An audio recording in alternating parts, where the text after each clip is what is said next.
Points online. If I'm going too fast, you can slow it down and go at your own pace. All right, let's go to Japan and start with Todaiji. There's Todaiji, there's giant Buddha, and two bodhisattvas that are warrior style, and Todaiji. All right, there's a shot of their architecture. On the PowerPoint, there's details here, details, and then we have the big idea. Okay, what's Todaiji? Monumental, huge Buddhist temple complex. It was made to unify spiritually and for the emperor imperial authority. It blends religion plus state way back in 700 of early Japan. Be aware, largest bronze Buddha is in there, and the bodhisattvas are famous and they're expressive. They almost look like warriors. Okay. Ryunji, that's the Zen garden with nature, and the rock garden and the layout. Zen is meditation, and there's the rock garden, let nature be. Here are the details. Big idea. It's a Zen Buddhist temple with a famous rock garden for meditation, simplicity, beauty of nature, Zen aesthetics. It's minimal and abstracted. Help you contemplate, reflect, and have mental focus. Okay. Night attack at Sanjo Palace. Okay, this is a battle. It's like an old movie done in art. Fighting, burning the palace, drama, violence, samurai warriors, details. You can see all the samurai. Here are the details. All right, big idea here. It's a hand scroll, goes left to right, and it tells the story of a violent rebellion where they kidnapped the emperor and burned the palace. Chaos, movement, samurai warfare. It's also very good historically because it has a lot of details on samurai tactics and the samurai warrior class. It's expressive, vivid, great story of the warrior ethos. Similar to Bayeux Tapestry is also a violent work, good for comparison. All right, white and red plum blossoms, Korin, 1700. This one's way ahead of its time. Look at this work here. People doing stuff like that, and then they do this one here. It's white, plum blossoms, the spring, patterned. Later, Klimt is going to look like it. There are the details. Big idea. It's two folding screens, and it's beauty, transience of nature, decorative. Look how abstract. Way ahead of its time. You feel spring there. It's a luxury art. Beautify the interior. Gold leaf, and it shimmers dreamlike. Okay, Great Wave. Everybody knows this one. It's iconic. Hokusai, he did 36 of these with Mount Fuji in the background. There's the real mountain, and it's not linear perspective. It has a little bit of perspective, but it's more stylized Japanese style. Big idea here, iconic, woodblock print, power of nature. There's people here, but they're flowing. You accept nature. Ukiyo is floating world. That's kind of a blend of Western and Japanese series. It was affordable. People love these. They sold tons of them. The polygon woodblock print, and it's not linear perspective, but it really influenced some later artists like Cassatt.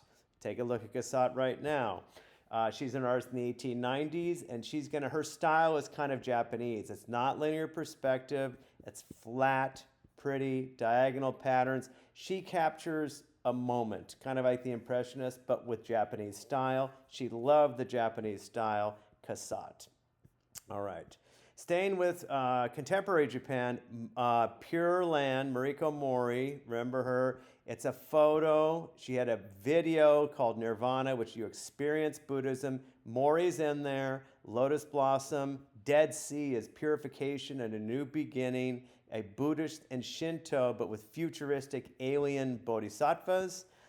She's kind of saying that spiritually, we can have this kind of spirituality. It's universal, even today, even with the alien bodhisattvas. All right. The gates where they beautified Central Park on the pathways here by Cristo. We've talked about this one before. The art goes up and they take it away. But the gates have a little bit of a connection to the Japanese Torii Gate, which would enter a Shinto shrine. And so the gates kind of pick up on that a little bit. They did inspire the idea of the gate. And the Shinto shrine is from the regular to the sacred. This is kind of making just your daily journey a little more sacred as you walk through Central Park. Okay, now let's go to Korea. A couple Korean works here. Portrait of Sin Sukju is this guy here. It's a portrait. It's an imperial portrait. It's a portrait, and it's also about Confucianism, because in Confucianism you'd have a painting, and when they died, the soul would stay in it. You'd put it in a shrine, and it would live on. But also, it's about a guy in the court that had high status. The Imperial Bureau of Painting would be like the government paintings. It's a prestigious portrait, and those government jobs were very good. They were based on civil service. They were very good jobs, like Lady Di. Gold jade crown. This one's old. It's from the 400s Korea, and it's a crown that would go on a grave. So you could either wear it or put it in a grave. Very, very expensive metal, jewels in Korea, and it connects back kind of to this older one here. It's a crown. Okay, big idea. It's a crown, metalwork, high status, power, wealth, authority, also cultural exchange. It connects with the steeps of Central Asia and some of the shamanistic beliefs contained in this one here, but it would be buried with a grave good, help with your status in the afterlife. All right, summer trees. This is an abstract work, summer trees. And connecting to the Chinese ink painting. Okay, so what is this? There is traditional Korean ink painting and then abstract modern art. It's a little bit of both. Ancient China ink painting, the literary, the scholar poets, they used to talk about the strong tree was the metaphor for the ideal man and the beauty of nature and the truth of nature.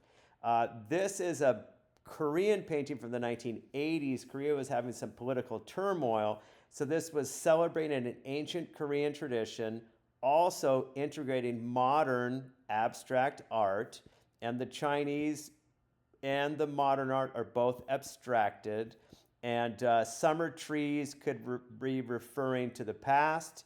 Summer is hope, summer is bright, trees are strong, so it could be optimistic. All right, that is Korea and Japan.